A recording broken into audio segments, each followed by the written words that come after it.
My name's David Roberts. The show is Katianno Was Here, and it's performing at Out of the Blue on the 16th, 17th and 18th of August at 6 p.m. nightly. It's by a company called Sunrise Theatre, which is run by a young girl called Laura Guthrie. And this is a company or a person that I have been helping with over the last 2 years to help formulate and produce a production fit enough for the Fringe, as well as giving Laura the experience and skills that she needs to be able to create her own company. Edinburgh creates opportunities for individuals to work within the arts, within theatre, not just acting, not just directing. It could be behind the scenes, it could be stage makeup, it could be set building. Any of those things that go to make a show, we will help provide the skills that you need to be able to do that. So Edinburgh will provide an opportunity for you as an individual to take your idea to its ultimate aim. So we've all sat there, watched a TV programme, watched our band or something like that, and we've all gone, yeah, I'd love to do that, but haven't got a clue how to do it.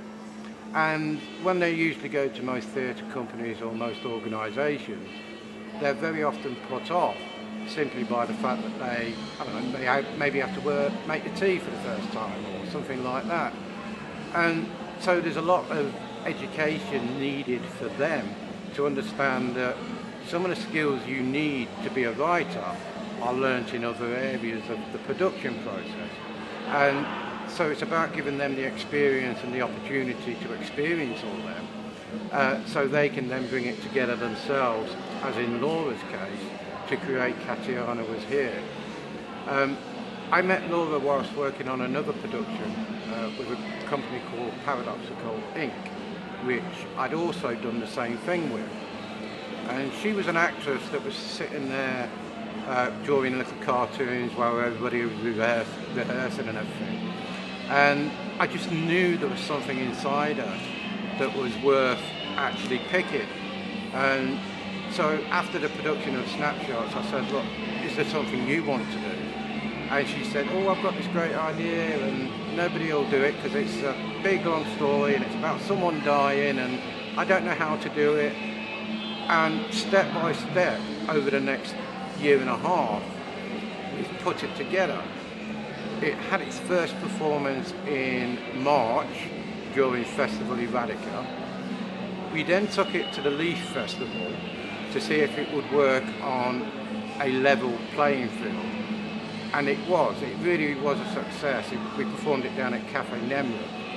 And from that we ended up taking it to Out of the Blue for the Fringe run. So for Laura, this has been a steady process over the last 18 months of learning the skills and learning the techniques that she needs to run her own theatre company, which she now has. So at the end of this run, during the Fringe run, it's the end of the product with us, because she's now done everything and gone beyond my wildest expectations and most other people's expectations. You know, because we don't judge a person's conditions or needs or anything. We're interested in about what they can provide. So Laura suffers from a slight Asperger's condition, as well as suffering from MSUD, which is maple syrup neuron disease. And everybody panders to those conditions. Oh, you poor little thing, you can't do this, and da da da da da. Whereas when she came to work with Edinburgh, the first thing she got told was, where's my script? And so for the first time, people were treating her as an equal, as someone capable and able of doing it.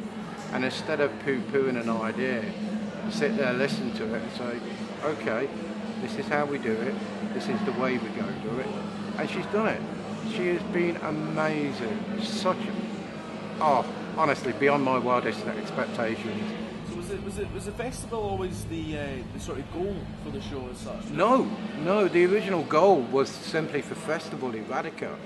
But because it was working so well, we decided very quickly we wanted to take it to the Leaf Festival. And we thought, well, if we're doing the Leaf Festival, it's the same amount of effort. All we've got to do is find a different venue, and that's it. So it was quite an easy thing to go through because we'd already got the show. You know, we're just moving the show from one place to another. So instead of learning how to write a script or how to do a production, Laura's now learning what you need to move a show from one place to another. She's learning about marketing, she's learning about fringe media, and for her it's still a learning curve, but she's now gone beyond any expectations I could have ever had. When we did the Leaf Festival, we was targeting particularly within the Leaf area, and very quickly people got involved in who knew the condition or knew about it. Now I suppose we're working towards a more tourist audience, in the sense of, you know, it's them that we want to get down, it's them that we want to, it sounds terrible, doesn't it? It's them that we want to pay for the tickets and that lot, because she's now a proper production and that's the target that she needs to go for. So once this is done, you know, she'll be able to do that with all the skills. And it's a different audience in the Fringe because they're a lot more fickle, I think. It's a lot harder to please a Fringe audience because there's that much competition. You know, it's a different approach. So for a theatre company like myself, which is based on community and spirits and that sort of thing, it's a big step to take it up to the professional level, where you're competing with international people, and you are competing. You know, you're trying to sell a product, you're trying to sell something that you want people to come and see, and you know it's a lot different from that community spirit that it was began in. You know, but why can't community theatre and local community and amateur groups get involved to that level within the industry up at the Mile? Because the potential is there. If you had 30 seconds on the street with one person to tell them to convince them to come and see your show, what would you say? Why should they come and see your show? It's a powerful insight to human behaviour and how we respond to conflict or the unplanned. Well, best luck. Thank you very much for your time.